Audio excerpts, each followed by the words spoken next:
نحمده ونصلي على رسوله الكريم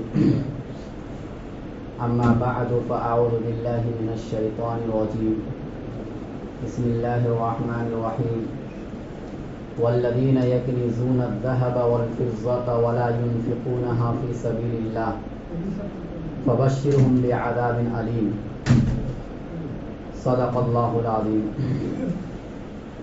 سامعین محترم اور معزز ساتھیوں، یہ رمضان المبارک کا دوسرا ہفتہ چل رہا ہے. چونکہ رمضان کے مہینے میں لوگ زکوٰۃ بھی نکالتے ہیں، صدقات بھی نکالتے ہیں، اور ہونا بھی چاہیے، کیونکہ اس سے پہلے ایک حدیث میں نے آپ کو بتائی تھی کہ اللہ کے نبی صلی اللہ علیہ وسلم رمضان میں سخاوت کا دروازہ کھول دیتے تھے. یعنی بہت زیادہ ہی سخاوت کرتے تھے اللہ کے نبی صلی اللہ علیہ وسلم. اس کی وجہ یہ ہے کہ رمضان میں اگر کوئی چیز آپ خرچ کر رہے ہیں تو اس کا نفع آپ کو زیادہ ملتا ہے. ویسے بھی زکوٰۃ اور صدقات کا نفع اور اجر و ثواب تو بہت زیادہ ہے ہی، رمضان کے مہینے میں اور بھی زیادہ ہو جاتا ہے. اس لیے خود اللہ کے نبی صلی اللہ علیہ وسلم اور صحابہ کرام اس چیز کا اہتمام کرتے تھے، اور آج تک مسلمانوں میں یہی چلتا ہوا آ رہا ہے کہ عام طور سے وہ اپنے زکوٰۃ کا ایک سال رمضان میں بناتے ہیں. لیکن اس کا یہ مطلب نہیں ہوتا ہے کہ رمضان سے پہلے کوئی ضرورت مند آپ کے پاس آیا اور اس کو آپ نے یہ کہا کہ آپ رمضان میں آنا، میں رمضان میں دوں گا، تو پھر یہ غلط ہے. کیونکہ کسی بھی ضرورت مند کے ضرورت کو پورا کرنا یہی زکوٰۃ کا اصل مقصد ہے. تو مقصد پر اگر آپ عمل کریں گے تو اس میں بھی آپ کو اجر و ثواب وہی ملے گا جو رمضان کے مہینے میں ملے گا. بہرحال اللہ تعالی اور اللہ کے نبی صلی اللہ علیہ وسلم زکوٰۃ نکالنے والوں کی فضیلت اور زکوٰۃ نہ نکالنے پر کیا وعید ہے، اس کو بہت واضح لفظوں میں خود اللہ تعالی نے قرآن کریم کے اندر بیان کیا. چنانچہ سب سے پہلے میں یہ بتلا دوں خلاصے کے طور پر کہ ایک جگہ اللہ تعالیٰ فرماتے نحن قسمنا بینہم معیشتہم فی الحیات الدنیا. دنیا کا جو یہ نظام ہم نے بنایا ہے، معیشت میں ہم نے سب کو برابر نہیں بنایا. کوئی بہت زیادہ کمانے والا ہوتا ہے، کوئی درمیانی کمانے والا ہوتا ہے، اور کوئی نچلے طبقے کا ہوتا ہے. نحن قسمنا بینہم معیشتہم فی الحیات الدنیا ورفعنا بعضهم فوق بعض. یہ چیز ہم نے کیوں بنایا؟ اگر اللہ چاہتے تو سب کو مالدار بنا دیتے، اللہ اگر چاہتے تو سب کو غریب بنا دیتے، یا اللہ اگر چاہتے تو سب کو برابر بنا دیتے. لیکن اللہ نے فرق رکھا لوگوں کے درمیان رزق کے معاملے میں. اللہ نے کہا لیتخذ بعضهم بعضا سخریا. یہ فرق اس لیے میں نے رکھا تاکہ لوگوں کا کام بن سکے. ورنہ ہر آدمی اگر مالدار ہو جاتا تو کوئی کسی کے یہاں کام کرتا، پھر آپ ٹیکسی کے لیے راستے پر جاتے لیکن ٹیکسی آپ کو نہیں ملتی. آپ دکان میں کچھ خریدنے کے لیے جاتے، دکان بند آپ کو ملتی. یعنی ہر ایک چیز کی دکان بند ہو جاتی، کیونکہ ہر آدمی کا مقصد ہوتا پیسہ کمانا. اگر اس کے پاس پہلے سے اتنا پیسہ آ گیا اللہ کے خزانے میں سے تو اس کو کمانے کی کوئی ضرورت ہے نہیں ہے. تو آدمی کا جو کام بن رہا تھا یہ رک جائے گا اگر سب مالدار ہو جائے. ایک جگہ پر اللہ تعالی نے خود فرمایا کہ وَلَوْ بَسَطَ اللَّهُ الرِّزْقَ لِعِبَادِهِ لَبَغَوْا فِي الْأَرْضِ. اگر میں تمام انسانوں کو مالدار بنا دوں اور اپنے رزق کے دروازے کو ایک دم کشادہ کر دوں سب کے اوپر، تو لَبَغَوْا فِي الْأَرْضِ، لوگ مجھے بھول جائیں گے، وہ زمین میں سرکشی اور ظلم و زیادتی زیادہ کرنے لگیں گے. چنانچہ آج آپ دیکھتے ہوں گے کہ زیادہ تر ظالم وہ لوگ ہوتے ہیں جو زیادہ پیسے والے لوگ ہوتے ہیں. عام طور سے وہ غریبوں پر ظلم کرتے ہیں. تو اللہ نے کہا اگر میں سب کو مالدار بنا دیتا تو کوئی میرے سامنے ہاتھ نہیں پھیلاتا، پھر کوئی اللہ کو مانتا ہی نہیں. وہ بولتا بھائی ہماری ہر ضروریات جب پوری ہو رہی ہے تو خدا کو بیچ میں لانے کی ضرورت کیا ہے؟ آدمی پر جب حالات آتے ہیں کبھی کبھی تو آدمی پھر اللہ کی طرف رجوع ہوتا ہے، اس خدا کی طرف رجوع ہوتا ہے جو رزق دینے والا ہے. تو اس لیے اللہ نے کہا کہ میں سب کو مالدار نہیں بنا سکتا، یہ میری حکمت کے خلاف ہے، اگرچہ تمہیں سمجھ میں آئے یا نہ آئے. لیکن ایک چیز اللہ نے ضرور کہا، 12ویں پارے میں فرمایا وَمَا مِن دَابَّةٍ فِي الْأَرْضِ إِلَّا عَلَى اللَّهِ رِزْقُهَا. روئے زمین پر کوئی بھی جاندار، کوئی بھی مخلوق ایسی نہیں ہے جس کے رزق کا ذمہ میں نے خود نہیں لیا. مطلب ہر ایک کو رزق پہنچانے کی ذمہ داری بھی میں نے لیا. اگرچہ سب کو مالدار نہیں بناؤں گا، لیکن جتنے میں اس کی جان بچ سکے، جتنے میں اس کی گھر کی ضروریات پوری ہو سکے، اس کی ذمہ داری میں نے اپنے ہاتھ میں لیا ہے، کسی انسان کے ہاتھ میں نے نہیں چھوڑا. ورنہ اگر ایسا رہتا تو چند آدمی سب کا مال دے کر کیا ہو جاتے، بیٹھ جاتے. کیونکہ اللہ نے کہا وَكَانَ الْإِنسَانُ قَتُورًا، انسان بڑا تنگ دل ہے. لیکن یہ جو رزق پہنچاتے ہیں اللہ تعالیٰ، یہ رزق پہنچانے کا اللہ تعالیٰ کا سسٹم اور نظام کچھ الگ ہے، جس کو سمجھنے کی ضرورت ہے. مالداروں کو اللہ رزق پہنچاتے ہیں، کسی کو تجارت کے ذریعے سے، کسی کو دکان کے ذریعے سے، اور ہر ایک کو ہر ایک کے کام میں لگا دیا. کوئی کلر کا کام کرتا وہ اپنے کام میں خوش ہے، کوئی گارا مٹی کا کام کرتا وہ اپنے کام میں خوش ہے، کوئی ڈاکٹر ہے وہ اپنے کام میں خوش ہے، کوئی انجینئر ہے وہ اپنے کام میں خوش ہے. ہر ایک کو اللہ نے ہر کام میں لگا دیا. کل حزب بما لدیہم فرحون، اور ہر ایک اپنے اپنے کاموں سے خوش ہے. اس میں جو اس کو رزق ملتا ہے اس پر بھی وہ خوش ہے. نہ کوئی یہ تمنا کرتا ہے کہ یہ کام غلط ہے، میں ڈاکٹر ہو تو وہ انجینئر بن جائے، یا انجینئر ہو تو وہ ڈاکٹر بننے کی تمنا کرتا ہے. ایسا نہیں ہے. ہر ایک اپنے اپنے کام میں لگا ہوا ہے، اور اللہ ہر ایک کو رزق پہنچا رہے ہیں. لیکن دنیا کے اندر کچھ لوگ ایسے بھی ملیں گے جس کو کوئی کام دھندا نہیں ملتا. تو یہ دو طریقے کے لوگ ہیں. ایک تو وہ بندہ جو بذات خود تلاش نہیں کر رہا رزق کو، بس بیٹھا ہوا ہے گھر کے اندر. اگر یہ غریب ہے تو یہ غریب کو ملامت کی جائے گی، اور یہ کہا جائے گا کہ اگر تو صحت مند ہے تو باہر نکل اور کما، دیکھ اللہ تیرے لیے رزق کا دروازہ کھولتے یا نہیں کھولتے ہیں. ایک وہ بندہ جو کوشش کر رہا ہے پھر بھی وہ غریب ہے، تو ایسے کے لیے اللہ تعالیٰ یہ کہتے کہ میں تمہاری آزمائش کر رہا ہوں. اس کو اپنی غریبی پر ٹینشن لینے کی ضرورت نہیں ہے، اور اس کو وہ غریبی میں اللہ وہ چیز دے رہے ہیں جو اس کو امیری میں نہیں دیں گے. کہ حدیث ہے کہ بہت سے بندے ایسے ہیں کہ اگر میں اس کو غریب بنا دوں گا تو یہ اس کے لیے خطرے کی گھنٹی ہے، پھر وہ میری عبادت نہیں کریں گے. اور بہت سے بندے ایسے ہیں جس غریب کو اگر میں امیر بنا دوں گا تو وہ جو مسجد میں آنے والے تھے وہ مسجد کا دروازہ بھی بھول جائیں گے. یا ایسے بندے کچھ ہوتے ہیں، آپ دیکھیں گے معاشرے کے اندر کبھی اچانک پیسہ بہت زیادہ آ جاتا ہے تو اپنے اوقات کیا ہو جاتے ہیں، بھول جاتے ہیں. اور کچھ غریب لوگ ہوتے ہیں جن سے بہت مالدار لوگ ہوتے ہیں جن سے بہت سے غریبوں کا گھر چل رہا ہوتا ہے. اگر اللہ اس کو اچانک غریب بنا دیں گے تو بہت سے لوگوں کا گھر رک جائے گا. اس لیے اللہ کے نبی یہ فرما رہے ہیں کہ اگر اللہ کسی کو مالدار بنا رہے تو اس میں بھی بڑی حکمت ہے، اور کسی کو غریب بنا رہے تو اس میں بھی بڑی حکمت ہے. کہنے کا مقصد یہ ہے کہ اگر وہ غریب جو کما رہا ہے پھر بھی غریب ہے تو یہ قابل ملامت نہیں ہے. اب چونکہ اللہ نے کہا کہ میں رزق کی ذمہ داری سب تک پہنچاؤں گا، یہ غریب بندے تک رزق کیسے پہنچے گا؟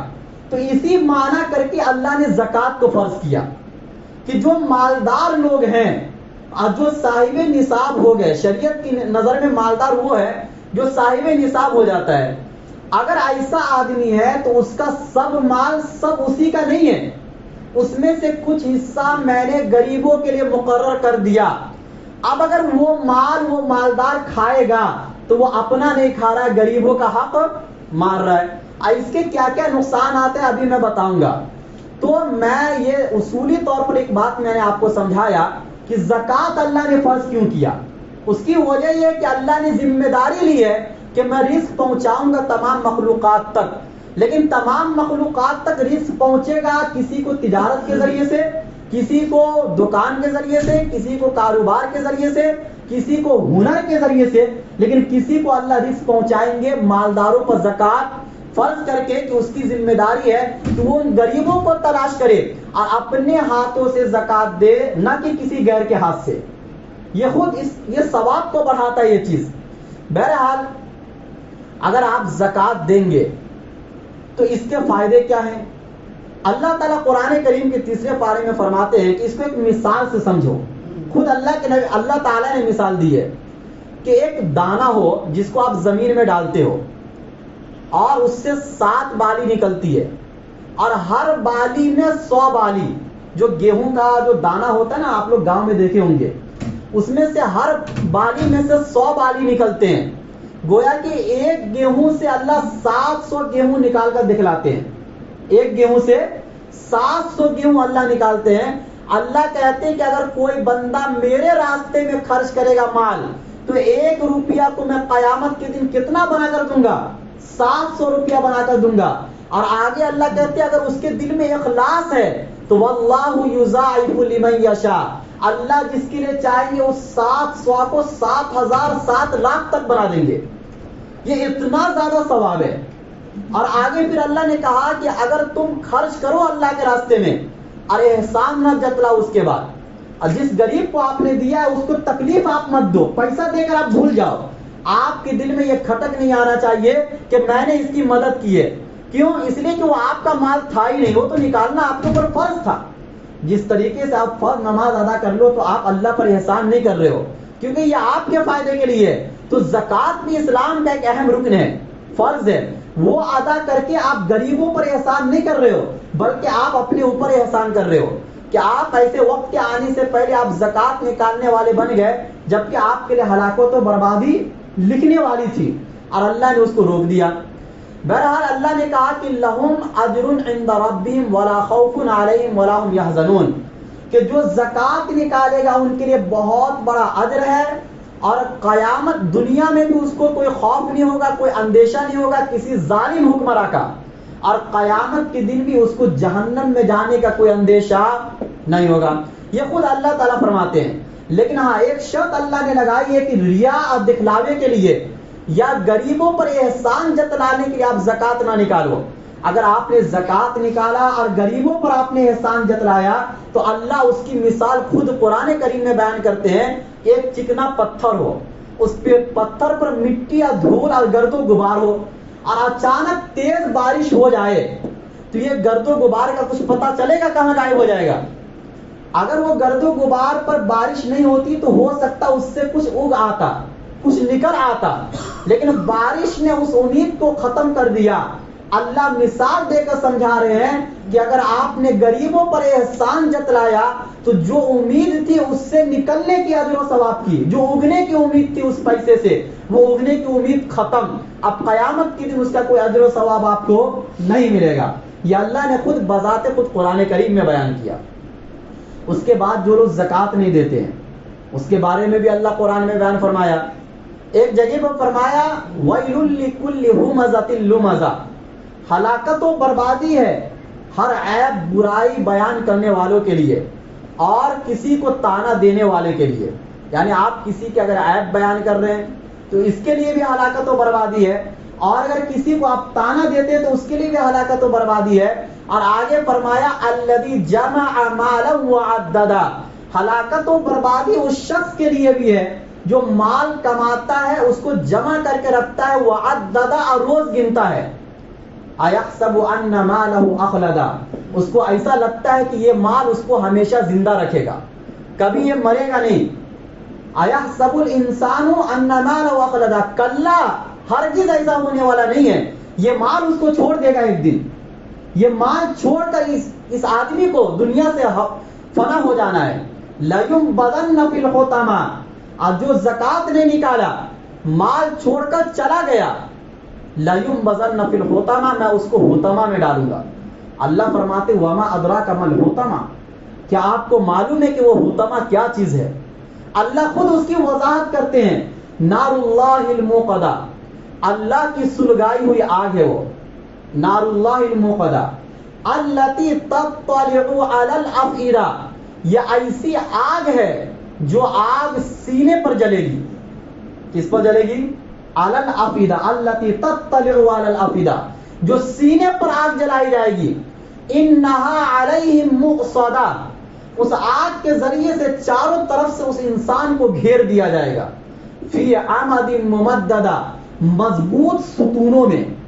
ایسا آگ کا مضبوط ستون ہوگا کہ آپ وہاں سے نکل نہیں سکتے ہو، اور یہ آگ آپ کے سینے پر جلائے گی. یہ اس کے لیے ہے جو پیسہ کماتا تھا. پیسہ کمانا برا نہیں ہے لیکن اس میں سے غریبوں کا حق وہ نکالتا نہیں تھا. روز گنتا تھا، بینک بیلنس روزانہ 100 روپے کا اضافہ ہونا چاہیے. ایک دن اگر 100 روپیہ کم ہو گیا تو ٹینشن. یہ دیکھو قرآن کریم میں اللہ نے فرمایا صحابہ کرام کے بارے میں کہ رجال لا تلہیہم تجارت ولا بیع عن ذکر اللہ و اقام الصلاۃ و ایتاء الزکاۃ، کہ صحابہ کرام بھی تجارت کرتے تھے، صحابہ کرام بھی خرید و فروخت کرتے تھے اور بڑے بڑے مالدار صحابہ تھے. چنانچہ عثمان غنی، حضرت عبد الرحمن بن عوف، حضرت ابو بکر صدیق و عمر، یہ لوگ تجارتی لوگ تھے، ان کے پاس پیسے بہت ہوا کرتے تھے. اور عثمان غنی رضی اللہ تعالیٰ عنہ کے پیسے کا اندازہ تو آج آپ لگا ہی نہیں سکتے ہیں، کتنے بڑے مالدار صحابی تھے وہ. لیکن اس کے باوجود اللہ تعریف کر رہے ہیں ان کی کہ یہ ایسے لوگ ہیں کہ پیسہ کمانے کے باوجود ان کو غافل نہیں کرتی ہے یہ پیسہ کمانا اللہ کے ذکر سے، نماز کو قائم کرنے سے اور زکوٰۃ کو ادا کرنے سے. یخافون یوما تتقلب فیہ القلوب والابصار، یہ ڈرتے ہیں ایسے دن سے جس دن میں ہر ایک کی آنکھیں پھٹی کی پھٹی رہ جائے گی. یہ صحابہ ڈرتے ہیں. پتہ چلا پیسہ کمانا برا نہیں ہے، آپ کروڑ پتی بن جائیے، لیکن اگر آپ اس میں سے اللہ کا حق نہیں نکالتے ہیں تو یہ پیسہ آپ کے لیے خطرے کی گھنٹی ہے. اس کے بعد اللہ کے نبی صلی اللہ علیہ وسلم کی حدیث بھی سنتے جائیے کہ زکوٰۃ نکالنے کے فائدے کیا ہیں. صحیح بخاری کی حدیث ہے، ما من یوم یصبح العباد فیہ، جو بندہ بھی صبح کرتا ہے الا ملکان ینزلان، 2 فرشتے آسمان سے زمین پر اترتے ہیں. ایک فرشتہ کہتا ہے اللہم آتی منفقا خلفا، کہ اے اللہ جو زکوٰۃ نکالتے ہیں، جو اللہ کے راستے میں خرچ کرتے ہیں، ان کے مال کا بہتر بدلہ دیجئے. فرشتے دعا کرتے ہیں. اور دوسرا فرشتہ دعا کرتا ہے اللہم آتی ممسکا تلفا، اے اللہ جو اپنے پیسے کو روک کر رکھتا ہے، جو اللہ کے راستے میں نہیں نکالتا، آپ اس کے مال کو ہلاک و برباد کر دیجئے.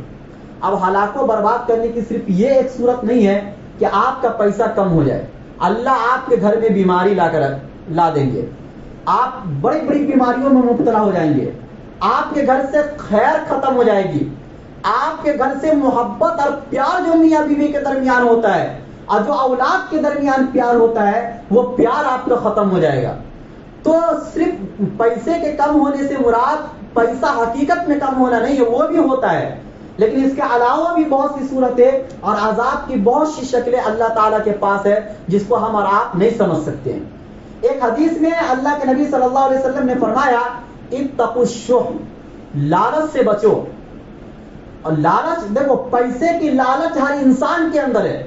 پیسے کی لالچ خود اللہ نے قرآن میں کہا وَأُحْضِرَتِ الْأَنفُسُ الشُّحَّ، اگر پیسے کی لالچ انسان کے اندر نہیں ہوگی تو کوئی کاروبار کرے گا، کوئی کمانے کے لیے صبح صبح نکلے گا اپنے گھر سے، اپنے بیوی بال بچے کو چھوڑ کر آدمی نکلتا ہے، یہ پیسے کی لالچ کی بنیاد پر نکلتا ہے. لیکن وہ لالچ جو آپ کو صرف دنیا کا پجاری بنا کر رکھ دے اور آخرت سے بالکل غافل کر دے، ایسے لالچ سے خود اللہ تعالی نے فرمایا کہ اس سے بچو. چنانچہ ایک آیت میں اللہ نے فرمایا وَمَن يُوقَ شُحَّ نَفْسِهِ فَأُولَٰئِكَ هُمُ الْمُفْلِحُونَ، جو اپنے نفس کے لالچ سے بچ گیا یہ ایسے لوگ کامیاب ہیں. اللہ کے نبی حدیث میں فرما رہے ہیں اتقوا الشح، لالچ سے بچو. کیوں بچو لالچ سے؟ اہلک من کان قبلکم، یہی لالچ تم سے پہلے کے لوگوں کو ہلاک کیا ہے. یہود و نصارہ جو ہلاک و برباد ہوئے اور انہوں نے اپنے نبی کا کہنا نہیں مانا، یہ پیسے کی لالچ کی بنیاد پر.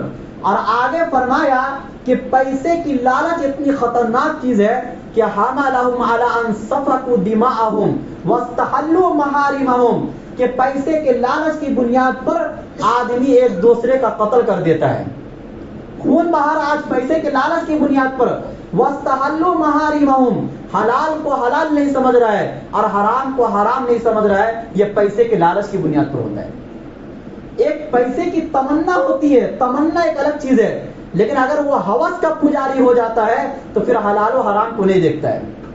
ایک حدیث میں اللہ کے نبی نے فرمایا، ترمذی شریف کی حدیث ہے کہ وَالصَّدَقَةُ تُطْفِئُ الْخَطِيئَةَ كَمَا يُطْفِئُ الْمَاءُ النَّارَ، کہ صدقہ گناہوں کو ایسا مٹا دیتا ہے، صدقہ سے مراد صدقہ بھی زکوٰۃ بھی، جیسا پانی آگ کو بجھا دیتا ہے. ایک حدیث میں اللہ کے نبی نے فرمایا، یہ بھی ترمذی کے اندر ہے، کہ ان الصدقۃ لتطفئ غضب الرحمن، صدقہ رحمان اور خدا کے غصے کو ٹھنڈا کر دیتا ہے. اللہ کے غصے کو اگر آپ کو ٹھنڈا کرنا ہے تو آپ زکوٰۃ نکالو، آپ صدقات نکالو. وَتَدْفَعُ مِيتَةَ السُّوءِ، اور برے موت سے یہ صدقہ بچاتا ہے. یعنی بغیر ایمان کی حالت میں مرنے سے یہ صدقہ بچاتا ہے. اگر آپ چاہتے ہیں کہ آپ آخری وقت کے اندر ایمان کی حالت میں آپ دنیا سے جائیں تو آپ غریبوں کی مدد کیجیے. وَتَدْفَعُ مِيتَةَ السُّوءِ. ایک حدیث میں اللہ کے نبی نے بخاری کی حدیث میں فرمایا من تصدق بعدل تمرۃ، جو بندہ کھجور کا ایک حصہ صدقہ کرتا ہے اور حلال مال سے صدقہ کرتا ہے، اللہ تعالیٰ اس کھجور کے ایک حصے کی ایسی پرورش کرتے ہیں جیسے کہ گھوڑے کے بچے کی پرورش تم لوگ کرتے ہو، اور گھوڑا کا بچہ ایک وقت میں بڑا ہو جاتا ہے. تو اللہ تعالیٰ، اللہ کے نبی ایک مثال سے سمجھانا چاہ رہے ہیں کہ جیسے تم جانوروں کی پرورش کرتے ہو، جانور ایک وقت میں بڑا ہو جاتا ہے، پھر اس سے آپ کو بہت نفع ہوتا ہے ان جانوروں سے، تو اسی طریقے سے اگر آپ ایک کھجور بھی اخلاص کے ساتھ صدقہ کرو گے تو اللہ اس کی ایسی حفاظت کرتے ہیں کہ وہ ایک کھجور ایک پہاڑ کے برابر ہو جاتا ہے. اتنی فضیلت ہے صدقات کی. ایک حدیث میں ابو داؤد کی حدیث ہے، اللہ کے نبی صلی اللہ علیہ وسلم نے فرمایا کہ صدقہ کرنے والا اگر خوش دلی سے صدقہ کرتا ہے اور ہر سال پوری ذمہ داری کے ساتھ نکالتا ہے زکوٰۃ، تو وہ ایمان کی حلاوت کو پائے گا، وہ ایمان کی چاشنی اور ایمان کا جو مزہ اور عبادتوں میں جو مزہ آتا ہے وہ مزہ اس کو آنے لگ جائے گا. یہ کب ہوتا ہے؟ زکوٰۃ خوش دلی سے. بہت سے لوگ زکوٰۃ نکالتے ہیں ذمہ داری یا بوجھ سمجھ کر. اللہ کے نبی نے کہا تھا نا کہ قیامت کے قریب لوگ زکوٰۃ نکالیں گے لیکن تاوان سمجھ کر، بوجھ سمجھ کر نہیں نکالنا ہے، کیونکہ پیسہ جیب سے نکالنا بہت ہی مشکل کام ہوتا ہے، اس لیے اس کی فضیلت بھی سب سے زیادہ ہے. اس کے بعد صدقات اگر آپ نہیں نکالتے، زکوٰۃ اگر آپ نہیں نکالتے ہیں تو اس کے بارے میں بھی کچھ حدیث سن لیجیے. چنانچہ ابن ماجہ کی حدیث میں اللہ کے نبی فرماتے ہیں کہ لم یمنعوا اموال زکاتہم، جو قوم زکوٰۃ نکالنے سے رک جاتی ہے، یعنی اپنے مالوں میں غریبوں کا حصہ نہیں نکالتی ہے، تو اللہ تعالیٰ بارش کو روک لیتے ہیں. اور اگر اللہ کو یہ اندیشہ نہیں ہوتا کہ اگر میں بارش نہیں برساؤں گا تو جانور مر جائیں گے، چرند پرند مر جائیں گے، اگر مجھے یہ اندیشہ نہ ہوتا تو اللہ کبھی بھی تمہارے لیے بارش نہیں برساتے. اگر برسا دیتے ہیں اللہ بارش کے موسم میں تو جانوروں کی رعایت کر کے، ہم انسانوں کی رعایت کر کے نہیں. تو پتہ چلا کہ اگر آپ زکوٰۃ نہیں نکالیں گے تو جو سب سے قیمتی چیز ہے ہم انسانوں کو زندہ رہنے کے لیے، یعنی پانی، وہ پانی ہم سے روک لیا جائے گا. اس لیے ہم اور آپ زکوٰۃ نکالیں. ایک حدیث سنن نسائی کے اندر ہے، اللہ کے نبی صلی اللہ علیہ وسلم نے فرمایا لعن رسول اللہ صلی اللہ علیہ وسلم آکل الربا وموکلہ وکاتبہ وشاہدہ ومانع الصدقہ، کہ رسول اللہ صلی اللہ علیہ وسلم نے لعنت کی ہے سود کھانے والے پر، سود کھلوانے والے پر، سود کو لکھنے والے پر، سود کی گواہی دینے والے پر. اس لیے ہم یہ کہتے ہیں بینک کی نوکری جائز نہیں ہے. اللہ کے نبی نے صراحت کے ساتھ کہہ دیا سود جو لکھے گا اس پر بھی لعنت، سود کا جو گواہ بنے گا اس پر بھی لعنت، اور آگے فرمایا جو زکوٰۃ نہیں دے گا اس پر بھی لعنت. یہ نسائی شریف کی حدیث ہے. ایک حدیث میں اللہ کے نبی صلی اللہ علیہ وسلم نے فرمایا کہ اگر جانوروں کی زکوٰۃ نہیں نکالو گے تو قیامت کے دن یہ جانور بڑا کر کے لایا جائے گا، موٹا کر کے لایا جائے گا، آپ کو لٹایا جائے گا، اور لٹانے کے بعد ان جانوروں کو کہا جائے گا کہ تم ان کے اوپر چلو. اور اگر آپ سونے چاندی کی زکوٰۃ نہیں نکالتے ہیں تو ان سونے چاندی کو آگوں میں تپایا جائے گا، تپانے کے بعد اس کو آپ کے جسم پر رکھا جائے گا، آپ کی پیشانی، آپ کی پیٹھ اور آپ کے پہلوؤں کو داغا جائے گا. اور اللہ نے خود قرآن کریم میں کہا کہ یہ کہا جائے گا کہ ھذا ما کنزتم لانفسکم، یہ وہ مال ہے جس کو تم نے اپنے لیے جمع کر کے رکھا تھا، فذوقوا ما کنتم تکنزون، تم اپنے جمع کرنے کا مزہ چکھ لو. ایک حدیث میں اللہ کے نبی نے فرمایا کہ جس کو اللہ نے مال دیا فلم یؤدی زکاۃ، اور اس نے زکوٰۃ ادا نہیں کیا، تو یہ مال ایک زہریلا سانپ بنایا جائے گا، اور اس کے آنکھوں کے اوپر 2 کالے نقطے ہوں گے. یہ زہریلے سانپ کی علامت اور نشانی ہوتی ہے. یہ اللہ کے نبی نے سمجھایا. اور اس سانپ کو اس کے گلے کا توق بنا دیا جائے گا اور یہ سانپ اس کو ڈنک مارے گا قیامت کے دن. آگے جہنم کا فیصلہ وہ الگ ہوگا, یہ قیامت کے دن کی بات ہو رہی ہے جو ایک دن 50,000 سال کے برابر ہوگا.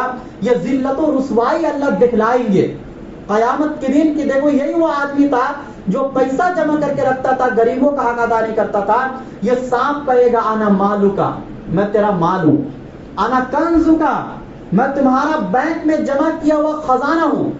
اور اللہ نے کہا کہ اگر تمہیں یقین نہ ہو تو قرآن کی آیت پڑھ لو. اللہ کے نبی نے کہا کہ وَلَا يَحْسَبَنَّ الَّذِينَ يَبْخَلُونَ بِمَا آتَاهُمُ اللَّهُ, جو لوگ یہ سمجھتے ہیں, قرآن کی آیت ہے, جو لوگ یہ سمجھتے ہیں کہ وہ اپنے مالوں میں سے زکوٰۃ نہیں نکالتے ہیں, یہ ان کے لیے بہتر ہے, حقیقت میں یہ ان کے لیے برا ہے. قیامت کے دن جن جن چیزوں میں آپ زکوٰۃ نہیں نکالتے ہیں ان تمام چیزوں کو آپ کے گلے کا توق بنا کر آپ کے گلے میں ڈالا جائے گا. زمینوں کو توق بنا کر آپ کے گلے میں ڈالا جائے گا. کیا آپ اس کو اٹھا سکتے ہیں؟ ایک حدیث میں اللہ کے نبی نے فرمایا ما نقصت صدقۃ من مال, صدقہ کرنے سے کبھی کسی کا مال کم نہیں ہوا ہے. ایک حدیث میں اللہ کے نبی صلی اللہ علیہ وسلم نے فرمایا کہ سب سے بڑا ہوا اجر کے اعتبار سے وہ صدقہ ہے کہ انت صحیح شحیح, آپ تندرست ہو, آپ کے اندر مال کی لالچ بھی ہے اور آپ مالداری کی امید بھی کر رہے ہیں اور آپ کو فقر سے ڈر بھی ہو رہا ہے. آپ ایسی حالت میں اگر آپ صدقہ کریں گے تو آپ کو صدقے کا اجر بہت زیادہ ملے گا. بہرحال بہت زیادہ حدیثیں ہیں قرآن اور حدیث کے اندر زکوٰۃ اور صدقات کو بہت کھول کھول کر بیان کیا گیا ہے اور نہ نکالنے والوں کے لیے بہت سخت وعیدیں ہیں. اور یہ وعیدیں صرف آخرت کے اعتبار سے نہیں ہیں بلکہ یہ وعیدیں دنیا کے اعتبار سے بھی ہے کہ زکوٰۃ نہ نکالنے سے ظالم حکمراں مسلط ہوتے ہیں, زکوٰۃ نہ نکالنے سے بد دعائیں لگتی ہیں ہر انسان کو, ہر انسان کی غریبوں کی بد دعا لگتی ہے, غریبوں کی آہ لگتی ہے انسانوں کو, جس کی بنیاد پر انسان کا مال ہلاک اور تباہ برباد ہو جاتا ہے. اس لیے مال کی محبت کو نکالنے کی ضرورت ہے اور جو زکوٰۃ آپ کے اوپر اللہ نے فرض کیا وہ تو نکالنا ہی ہے. لیکن اس کا یہ مطلب نہیں ہوتا ہے کہ اگر آپ مالدار ہیں اور اس کے علاوہ آپ کے پاس پیسہ جمع ہوا ہے آپ اس میں سے نہ نکالیں. چنانچہ اعلان ہو رہا ہے 3 ہفتے سے مسجد کے پیسے کے لیے, تو دیکھو مسجد میں جو پیسہ آپ ڈالتے ہیں یہ وہ پیسہ نہیں ہے جو زکوٰۃ کا ہوتا ہے یا جو صدقات کا ہوتا ہے. مسجد تو اللہ کا گھر ہے, اس میں میل کچیل کا مال نہیں چلتا ہے. چنانچہ اس میں آپ کو خالص مال دینا پڑے گا.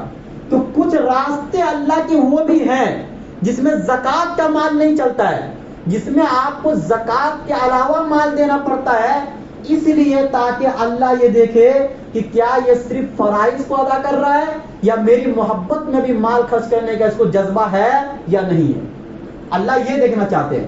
اس لیے کام چل رہا ہے, آپ حضرات کو معلوم ہے, بتانے کی ضرورت نہیں ہے, آپ بڑھ چڑھ کر حصہ لیجئے چونکہ کام اختتام پذیر ہے اور اختتام پذیر ہوتے ہوتے کام بڑھتا ہی چلا جا رہا ہے. تو آپ سے جتنا ہو سکے آپ ہر ہفتے کچھ نہ کچھ دینے کی کوشش کیجئے. رمضان کے مہینے میں آپ اگر اللہ کے گھر کی مدد کریں گے تو اس کا اجر بہتر سے بہتر آپ کو اللہ دیں گے. اس کے علاوہ آپ کو امام اور مؤذن کا بھی خیال رکھنے کی ضرورت ہے, اس لیے کہ آپ حضرات کو معلوم ہے کہ آپ کے مسجد کے امام اور مؤذن 11 سال تک انہیں 10,000 میں اپنے گھر کا خرچ سنبھالتے ہیں. رمضان کا مہینہ ایک ایسا مہینہ ہوتا ہے کہ جس میں آپ حضرات بھی امام اور مؤذن کی مدد کرتے ہیں. تو اس کے بارے میں بھی ہمیں زیادہ کہنے کی ضرورت نہیں ہے, صرف اشارہ کر دینا آپ حضرات کے لیے کافی ہے. اور اس کے بعد تیسرے نمبر پر جو سمجھانا ہے کہ دیکھو زکوٰۃ تو آدمی نکالتا رہے گا, یہ تو میں نے اس لیے بیان کر دیا کہ تاکہ ایک اشارہ مل جائے. لیکن اصل سے جو رمضان کے مہینے میں جو میں ہر ہفتے آپ کو بتلاتے ہوئے آ رہا ہوں 3 چیز. نمبر 1 رمضان کا روزہ. اگر کوئی ابھی بھی چھوڑ رہا ہے تو وہ رکھنا شروع کر دے, کیونکہ ابھی بھی آپ کے ہاتھ سے یہ گولڈن موقع گیا نہیں ہے. 2 سال کے بعد اللہ نے موقع دیا ہے, اس کو مت چھوڑیے, بہت نقصان ہوگا. اور آپ اپنے دل میں عہد کیجئے کہ اگر 1 روزہ بھی میں چھوڑوں گا تو میں اللہ کے راستے میں 1,000 روپیہ خرچ کروں گا. آپ کے لیے روزہ چھوڑنا مشکل ہو جائے گا. نمبر 2 رمضان کے مہینے میں رات کی تراویح. اگر کوئی ابھی بھی چھوڑ رہا ہے تو وہ باز آ جائے اس کام سے. ایک آدمی غلط کرتا ہے, لیکن اللہ کا عذاب پوری قوم پر اترتا ہے. آپ رمضان کے مہینے میں رمضان کی عبادت کرنے سے کیسے کوتاہی کرتے ہیں؟ اللہ قرآن میں کہتے کہ بندہ اگر تم کو رمضان میں کوئی کام کرنے سے سستی آ رہی ہے تو آپ میری اس آیت کو یاد رکھنا، ایام معدودات، چند دنوں کی بات ہے. کتنے دنوں کی بات ہے؟ صرف 30 دن. 360 دنوں میں سے 30 دن آپ کو تراویح پڑھنا ہے اور رمضان کے روزے رکھنا ہے. یہ بھی آپ کے لیے مشکل ہے. آپ اللہ کے لیے اتنا نہیں کر سکتے ہیں. جو اللہ آپ کو کھلا رہا پلا رہا ہے، آپ اس کے لیے رات کی نیند قربان نہیں کر سکتے. آپ اس کے لیے رمضان کی تراویح 20 رکعت نہیں پڑھ سکتے. آپ اس کے لیے رمضان کے روزے نہیں رکھ سکتے جس سے آپ اتنی امیدیں لگاتے ہیں. جنہوں نے آپ کو اتنی بڑی بڑی نعمت دی، آنکھ دی، کان دیے، ہاتھ دیے یا اعضا دیے، آپ ان کے لیے تھوڑی سی مشقت آپ برداشت نہیں کر سکتے ہیں. آپ یہ عہد کیجیے ابھی مسجد میں بیٹھ کر کہ آپ، چونکہ آپ لیلۃ القدر کے آنے کا موقع آ رہا ہے، کیا ہم لوگ کون سی رات لیلۃ القدر ہو جائے، تو آپ حضرات آج سے ایک بھی تراویح نہیں چھوڑیں گے. اور جیسے پہلے دن دوسرے دن مسجد بھری تھی ویسے بھرنے کی کوشش کیجیے. رمضان کے مہینے کو بھی آپ رسمی رمضان مت بنائیے، ورنہ اللہ کا عذاب آپ کو کھینچ لے گا، پکڑ لے گا. مہنگائی اتنی زیادہ بڑھتی جا رہی ہے، ظالموں کا ظلم بڑھتا جا رہا ہے، اور ہم لوگ اللہ کی طرف رجوع ہونے کو تیار نہیں ہے. پہلے کے لوگ کم سے کم ایسے نہیں تھے. جب حالات آتے تھے وہ اللہ کی طرف رجوع ہو جاتے تھے. اللہ حالات کو فوراً بدل دیتے تھے. اللہ کے لیے کوئی چیز مشکل نہیں ہے. آپ اللہ کے سامنے روئیے، گر گرائیے، اور جو عبادت میں سستی یا کوتاہی ہو رہی ہے آپ اس کو پورا کیجیے. نمبر 3، قرآن کی تلاوت. میں نے پہلے بار بار سمجھایا کہ اس کو نہیں چھوڑنا ہے. کم سے کم ہر انسان کے لیے جو اچھے طریقے سے قرآن پڑھ لیتا ہے 3 مرتبہ ختم کرنا ضروری سمجھ لیجیے اپنے لیے. آپ اللہ کے کلام کو 11 مہینے نہیں پڑھتے ہیں، رمضان کے مہینے میں بھی آپ نہیں پڑھتے ہیں. یہ کتنی اللہ کے کلام سے گویا کہ آپ اللہ کے کلام پر ظلم کر رہے ہیں. تو اللہ نے اگر آپ کو پڑھنے کا، اور جو نہیں پڑھ سکتے قرآن کریم وہ بھی قرآن کھولے. اس سے نگاہوں کی حفاظت اور نظریں تیز ہوتی ہے قرآن کریم کی آیتوں کو دیکھنے سے. اور آپ یہ کہیے کہ یا اللہ یہ آیت بھی سچ ہے، یہ آیت بھی سچ ہے، یہ آیت بھی سچ ہے. آپ اتنا تو کہہ سکتے ہیں. آپ ان 3 عبادتوں کو خاص طور سے رمضان کے مہینے میں ہماری آپ سے بہت ہی عاجزانہ درخواست ہے کہ آپ نہ چھوڑیے. اللہ تعالی ہمیں اور آپ سے بہت ناراض ہے. اللہ کو راضی کرنے کی ضرورت ہے، منانے کی ضرورت ہے. چاہے جس طریقے سے ہو ہمیں منانا پڑے گا، کیونکہ اللہ ناراض ہے. اللہ کا کوئی نقصان نہیں ہوتا ہے، لیکن اللہ کے ناراض ہونے سے ہمارا نقصان ہوتا ہے. تو آپ حضرات یہ عہد کیجئے کہ روزہ بھی نہیں چھوڑیں گے چاہے جتنی بھی تکلیف ہو جائے. جان جانے کا خطرہ ایک الگ چیز ہے. آج ایسے لوگ ہیں، صحت مند لوگ ہیں، وہ لوگ روزہ نہیں رکھتے ہیں. رمضان کی تراویح کتنا بھی ہم تھک جائے، چاہے ہمیں سونے کا موقع نہیں ملے، ہم نہیں چھوڑیں گے. اور نمبر 3، قرآن کی تلاوت روزانہ کریں گے. اگر پڑھنا نہیں آتا تو بھی قرآن کھول کر دیکھیں گے. دیکھیے اللہ کی برکتیں آپ کے اوپر کیسے اتریں گی. اللہ ہم سب کو کہنے سننے سے زیادہ عمل کرنے کی توفیق